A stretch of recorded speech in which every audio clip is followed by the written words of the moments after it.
Bonjour et bienvenue dans cet épisode où nous allons parcourir ensemble la nouvelle interface d'ICMS 2.0. Dans cet épisode, on va se concentrer tout d'abord sur la partie du logiciel qui a le plus changé, c'est l'interface de l'outil de mise en page.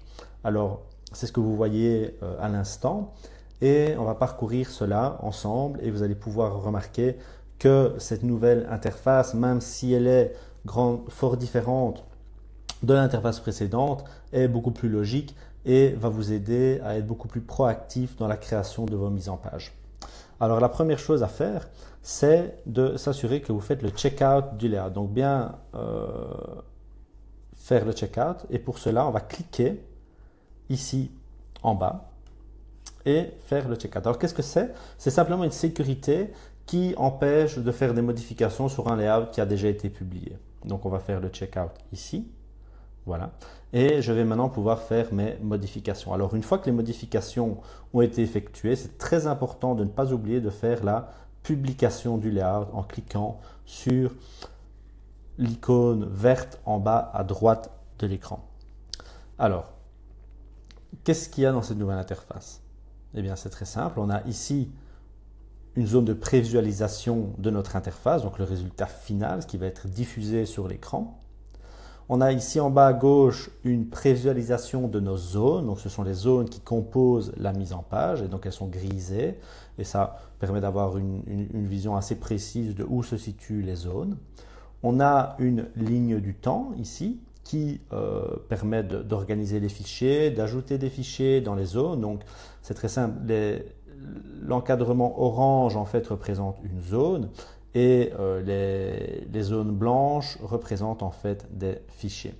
Les zones grisées ici représentent simplement des fichiers qui se répètent pour combler les trous. Si par exemple ici j'ai deux fichiers de 20 secondes mais que ma ligne du temps ou ma composition en réalité fait 60 secondes, eh bien le reste des fichiers va automatiquement se multiplier afin de combler les trous éventuels.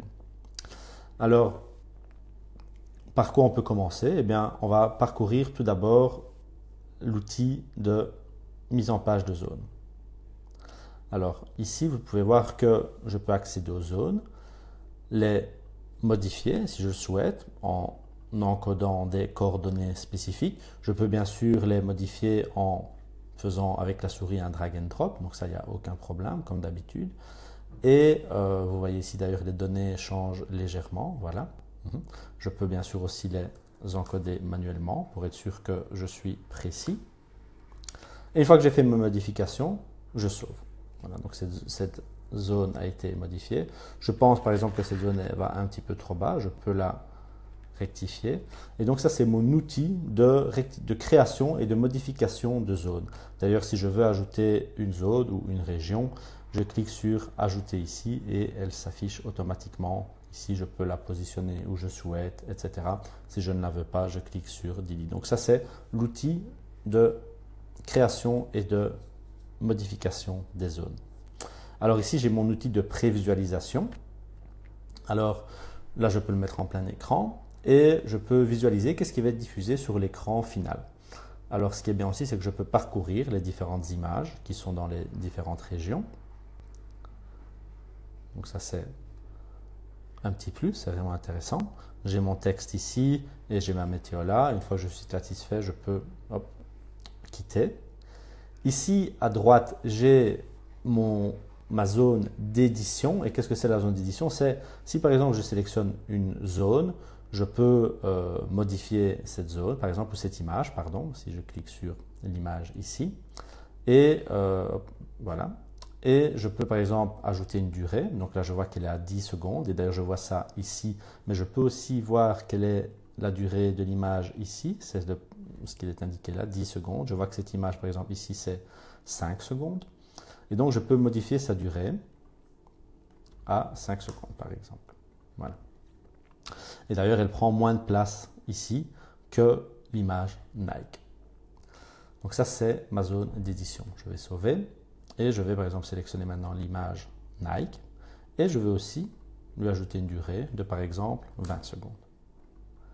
et là, elle prend beaucoup plus de place aussi dans la ligne du temps. Donc ça, c'est l'outil d'édition. Alors, pour le texte, il est différent, bien sûr, parce que je peux utiliser des templates, etc. Pour l'horloge aussi, bien sûr, il est différent. Je peux utiliser, par exemple, une horloge analogue si je le souhaite. Donc, je fais ça et je sauve. Pour cette zone-ci, ce n'est peut-être pas approprié, donc je vais simplement remettre, même si je peux vous montrer l'exemple. Voilà. Mais effectivement, la zone est fort petite, donc une horloge de type flip est beaucoup plus appropriée. Voilà. Et si par exemple je sélectionne la météo, j'ai aussi ma zone ici, mes options de modification pour la météo locale. Alors, ce qui est bien aussi, c'est que je peux modifier. Donc ici, vous voyez que cette zone s'appelle météo locale. Je pourrais dire par exemple météo Bruxelles. Voilà. Et ça me permet aussi dans mes zones ici de pouvoir peut-être plus facilement trouver la zone exacte, donc, ou le widget exact. Donc par exemple ici, c'est le texte de bienvenue par exemple. Voilà. Et je peux renommer en fait cette zone. Alors, quelques choses intéressantes, c'est au niveau de la ligne du temps. Alors, la ligne du temps, elle permet de rajouter des fichiers, de réorganiser des fichiers, de supprimer des fichiers. Donc, par exemple, ici, j'ai 3 fichiers dans cette zone ici. D'ailleurs, elle est en surbrillance ici, comme ça, vous savez exactement à quelle ligne du temps appartient la zone.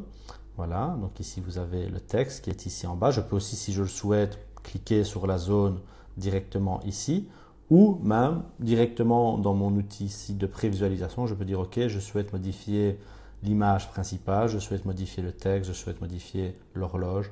Vous pouvez aussi accéder de cette manière-là. Parfois, c'est peut-être plus simple et plus visuel. Alors, je clique ici sur l'outil texte. Je souhaite changer le texte et je peux le faire en direct. Et je dis bonjour à tous. 50% sur nos chèques. Voilà, mon petit message promotionnel. Et je sauve, je reviens en arrière et je peux voir que tout de suite, il va être indiqué maintenant la modification de mon texte. Donc l'interface est beaucoup plus efficace, je trouve, et beaucoup plus simple d'utilisation lorsque je veux faire des changements dans le texte ou dans les images. Dans les images, par exemple, je peux les réorganiser en faisant du drag and drop, par exemple. Je peux aussi faire du drag and drop, mais si je souhaite, si j'ai beaucoup d'images, imaginons j'ai une dizaine d'images et que je voudrais qu'une certaine image se retrouve au début, par exemple, je peux faire, en cliquant droit dessus, réorganiser en fait les images. Donc, par exemple, si je clique sur celle-ci, hop, directement, je peux la mettre à droite. Si je clique sur celle-ci, je peux aussi la déplacer. Donc ici, vous avez les flèches qui permettent de déplacer plus précisément en fait les images, ou même, peu importe que ce soit une image, un texte ou quoi que ce soit, vous pouvez bien sûr le déplacer de la même manière. Alors, si je souhaite ajouter une image ou un film ou quelque chose, eh bien, il me suffit de cliquer sur la zone et d'aller dans mon outil widget. Et ensuite, ici, je peux sélectionner une vidéo, une image ou même la météo par exemple, etc. Un autre moyen de faire, et qui est peut-être parfois plus simple, surtout pour les images et les vidéos, c'est de cliquer dans mon outil librairie. Et ici, j'accède à ma librairie. Et ici, j'ai mes images. Et mes vidéos, bien sûr. Alors, je peux les parcourir de cette manière. Ou je peux dire, OK, je sais bien que je cherche une vidéo, donc, et pas une image. Donc, je vais faire le filtre ici, vidéo. Et je vais sélectionner, par exemple, Basic Fit Intro. Je vais cliquer sur plus. Et ici, il va me demander où est-ce que je veux l'ajouter. Eh bien, bien sûr, je vais l'ajouter dans la zone principale ici. Et je vais cliquer sur cette zone-là. Alors, je vais collapser ma petite fenêtre de librairie et je vois qu'ici effectivement j'ai rajouté une vidéo. D'ailleurs, si je parcours ici, j'ai mes 2 images et ici j'ai une vidéo. On ne sait pas prévisualiser les vidéos, mais vous avez une icône et je ne la veux pas à la fin, mais je la veux au début. Donc je vais cliquer droit et hop, la mettre au début ici. Et donc maintenant j'ai rajouté une vidéo. Imaginons que je souhaite rajouter par exemple aussi d'autres choses comme la météo dans cette zone-ci par exemple. Et donc je sélectionne la zone ici dans ma prévisualisation. Automatiquement, elle se met en surbrillance en vert ici. Je sais bien que c'est sur ces zones-là que je travaille. Et aussi dans ma ligne du temps, on m'indique que c'est bien cette ligne du temps que je dois modifier. Alors ici, je veux rajouter un widget. Et je veux rajouter le widget de la météo, par exemple. Même si j'en ai déjà une, je veux que de temps en temps, elle s'affiche en plus grand. Donc je vais cliquer sur le plus ou sur la main. Donc la main, c'est simplement un drag and drop. Et je fais faire ici, je vais l'ajouter là. Et hop. Ici, en plus de mon image, maintenant, j'ai la météo, weather. Alors, je clique dessus et je vais mettre météo locale 2. Voilà, je vais sauver. Et je ne peux pas sauver parce que je dois bien sûr encoder des templates pour la météo. Donc je vais choisir ici. Je vais choisir celle-ci parce qu'elle est bien par rapport à la forme de la zone. Et je vais utiliser automatiquement la géolocalisation de l'appareil. Je vais sauver et je vois que tout s'affiche, super. Alors comme c'est la météo, j'ai quelques petits réglages à faire et donc ici je vais simplement changer le langage en français et je vais sauver. Voilà, je vais revenir en arrière et maintenant je peux voir qu'en plus de mon image, j'ai la météo qui s'affiche ici. Donc ça c'est une chose de fait.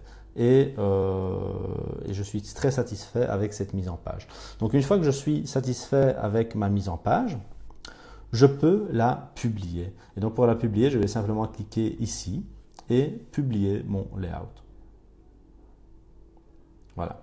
Et donc maintenant, il est publié, mais il n'est pas planifié. Donc il faut bien séparer les deux. Donc publier veut simplement dire qu'il est prêt à être planifié. Alors pour le planifier, j'ai plusieurs moyens pour le faire. Je peux cliquer sur l'outil Action ici et je peux cliquer sur Planifier maintenant, Schedule Now. Je clique et je dis OK. Je souhaite le planifier constamment sur l'écran Dynamic Digital. Et ensuite, je sauve. Et donc, qu'est-ce qui va se passer? Eh bien, si je vais dans mon outil de planification, dans My Schedule, je vais dans cet outil-ci et je peux voir qu'il a bien été planifié sur mon player à distance. Alors c'est ainsi donc qu'on modifie les layouts. J'espère que cette vidéo a été intéressante pour vous et que vous avez pu mieux comprendre maintenant la nouvelle interface d'EasyCMS 2.0 et je vais bien sûr faire des vidéos un peu plus détaillées par rapport à l'ajout d'images ou l'ajout de vidéos ou d'autres widgets de l'outil de mise en page. Merci beaucoup et à bientôt.